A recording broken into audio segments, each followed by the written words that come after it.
ദുഃഖമോ? രോഹിണി തമ്പുരാട്ടിക്കോ? എന്താ പാടില്ലേ?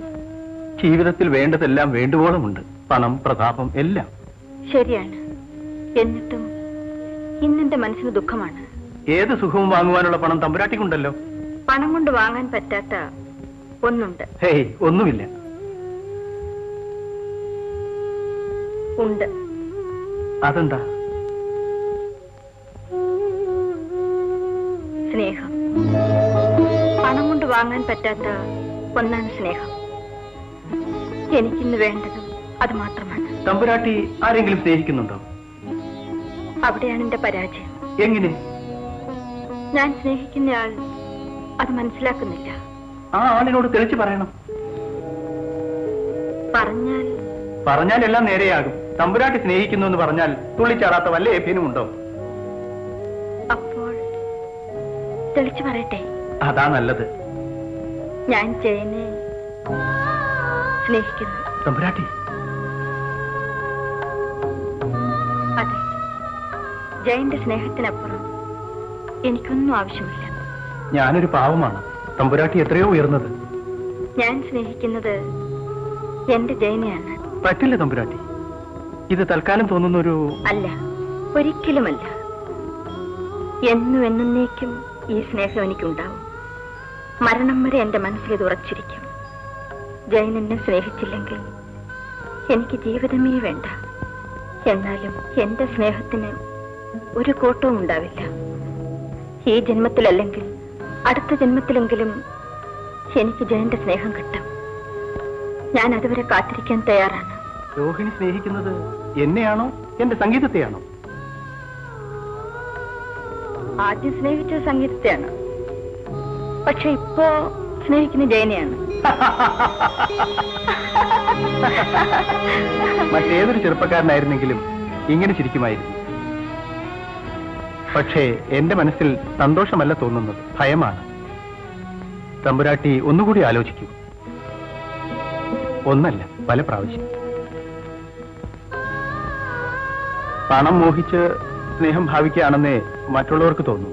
മറ്റുള്ളവരുടെ തോന്നലാണോ എന്റെ സ്നേഹത്തിനേക്കാൾ വലുത്? എന്റെ മനപ്രയാസം എനിക്കേ അറിയാവൂ. രോഹിണി എന്നെ സ്നേഹിക്കുന്നെന്ന് എനിക്കറിയാം. രോഹിണിയെ എനിക്ക് ജീവന തുല്യം ഇഷ്ടവുമാണ്. പിന്നെ ഞാൻ അധ്വാനിച്ച് ആ കാശ് കൊണ്ട് പോറ്റേണ്ടതാണ് എന്റെ ഭാര്യയെ. രോഹിണി സമ്പത്തിൽ വളർന്നവളാണ്. ഞാൻ തരുന്ന ചെറിയ ജീവിതം എന്നെങ്കിലും മടുത്താൽ അന്ന് നമ്മുടെ രണ്ടുപേരുടെയും സ്വസ്ഥതയില്ലാതാവും.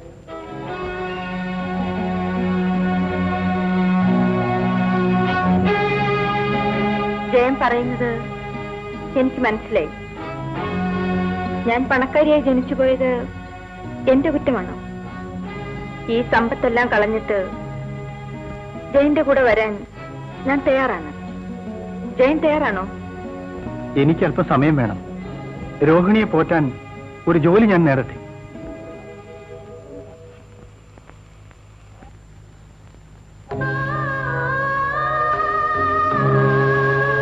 അപ്പോ പോവാണല്ലേ? അതെ, നാളെ ജോലിക്ക് ചേരണം. ഇനി വരില്ലേ? വരും. എന്ന് അറിയില്ല. നല്ല ശമ്പളമാണോ? എന്താ, വലിയ ശമ്പളമാണോന്ന്? അല്ല. പിന്നെന്തിനാ ദൂരസ്ഥലത്തേക്ക് പോണത്? ആ കിട്ടുന്ന ശമ്പളത്തിനേക്കാൾ പണം ഞാൻ തരാമല്ലോ. അതാണ് എനിക്ക് വേണ്ടാത്തത്. എനിക്ക് ഞാൻ ജോലി ചെയ്ത് കിട്ടുന്ന ശമ്പളം മതി. അതുകൊണ്ട് ജീവിച്ചാൽ മതി. ഈ പിടിവാശി വേണ്ട. എന്നോടുള്ള സ്നേഹമാണ് വലുതെങ്കിൽ എന്നെ ഇനിയും ഇങ്ങനെ വേദനിപ്പിക്കില്ല. പണത്തിന് വേണ്ടി രോഹിണിയെ കല്യാണം കഴിച്ചു എന്ന് പേര് കേൾപ്പിക്കാൻ ഞാൻ തയ്യാറല്ല. അതൊരു1000 പ്രാവശ്യം ഞാൻ പറഞ്ഞു കഴിഞ്ഞു. അതിനാണല്ലോ ഈ ടൈപ്പിസ്റ്റ് ജോലി കണ്ടുപിടിച്ചത്. അതെന്റെ കാര്യം. എനിക്കറിയാം എനിക്ക് ഈ ചെറിയ ജോലിയെ കിട്ടുമെന്ന്. അതുകൊണ്ട് എന്നെ മറന്നേക്കൂ. വളരെ ആലോചിച്ചിട്ടാണ് ഞാൻ പറയുന്നത്. എന്നെ മറന്നേക്കൂ. എന്നേക്കുമായി. രണ്ടുപേരുടെയും നന്മയ്ക്കാണ് ഞാൻ പറയുന്നത്. ഇതെന്റെ അവസാന തീരുമാനമാണ്. ഇതിന് ഇനി മാറ്റമില്ല.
ഞങ്ങൾ നല്ലവണ്ണം പരിശോധിച്ചു, എല്ലാ ടെസ്റ്റും നോക്കി. 3 എക്സ്പെർട്സുമായി ഞാൻ കൺസൾട്ട് ചെയ്തു. ഹാർട്ടിലേക്ക് ശരിയായി രക്തം കയറുന്നില്ല. അതാണ് അസുഖം. കണ്ടീഷൻ സീരിയസ് ആണ്. രോഗിയെ അറിയിക്കണ്ട.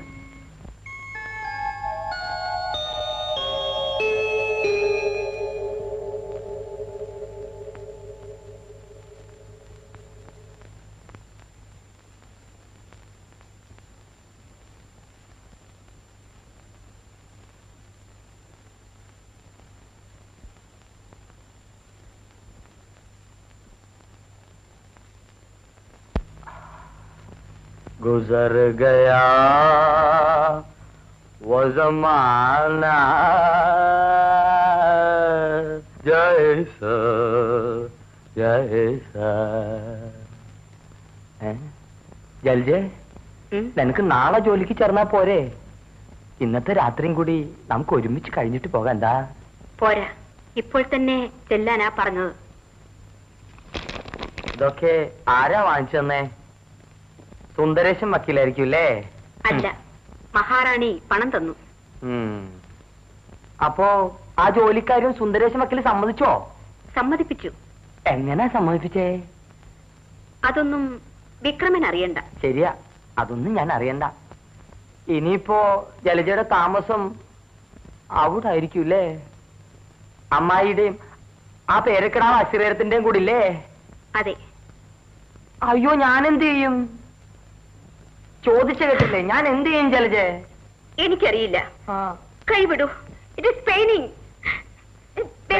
ഇതിലും കൂടുതൽ ഞാൻ വേദനിപ്പിക്കുന്ന നോക്കിക്കോളൂ. ജലജെ, ഞാൻ വിടില്ല.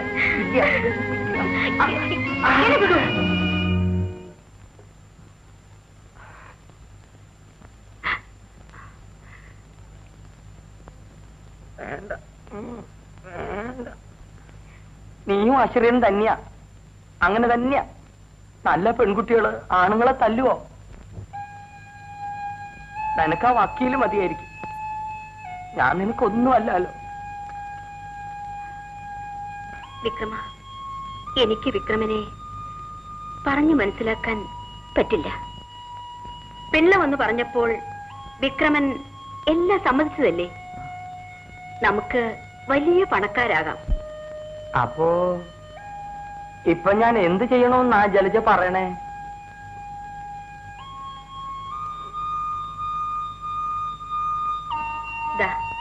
ഇത് കയ്യിൽ വെക്കൂ. ഇതുകൊണ്ട് എങ്ങനെ കഴിഞ്ഞൂടും ജലജ? പോരെങ്കിൽ എന്തെങ്കിലും ജോലി എടുത്തൂടെ? ജോലിയോ? എനിക്കോ? എനിക്ക് എന്ത് ജോലി അറിയാം? ഇത്രയും കാലം ജോലി ചെയ്തിട്ടാണോ ഞാൻ കഴിഞ്ഞേ? ജലജയല്ലേ എന്നെ നോക്കിയേ? അതാ അന്ന്. ഇപ്പോഴിങ്ങനെ. എനിക്കിപ്പോ പണം ഒന്നും വേണ്ടെങ്കിലോ? പണം ഉണ്ടായാൽ കുഴപ്പമുണ്ടാവും. നമ്മൾ രണ്ടുപേരും ബാംഗ്ലൂരിൽ എന്ത് സുഖമായിട്ടാണ് കഴിഞ്ഞിരുന്നത്. അന്ന് ജലജയുടെ ശമ്പളം മാത്രമല്ലേ ഉണ്ടായിരുന്നുള്ളൂ. ഈയിടെയായി എപ്പോഴും പണം വേണം പണം വേണം എന്നൊരു ജവേ ഉള്ളൂ. വിക്രമന് എന്തിനാ പണം? തരാൻ ഞാനില്ലേ?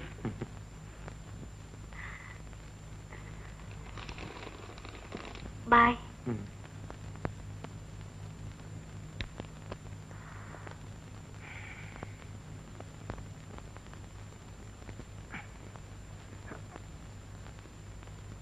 सब कुछ लुटा के होश में आए तो क्या किया दिल ने.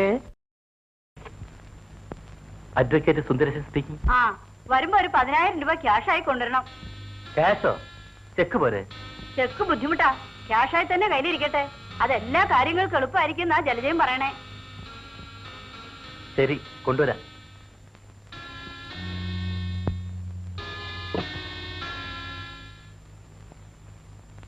രൂപയുടെ കാര്യം മറന്നോ സുന്ദരേശ?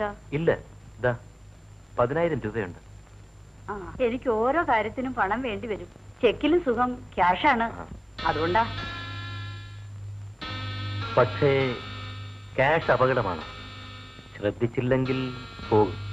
പ്രത്യേകിച്ച് മഹാറാണിയുടെ കാഴ്ച. അതിന് ജലജ കൂടെ ഉണ്ടാവല്ലോ. ഒക്കെ അവള് നോക്കിക്കോളൂ. ശരി, എന്നാ സുന്ദരേശൻ പോകൂ. എനിക്കൊന്ന് ഷോപ്പിങ്ങിന് പോണം. പിള്ളേ, കാർ റെഡി.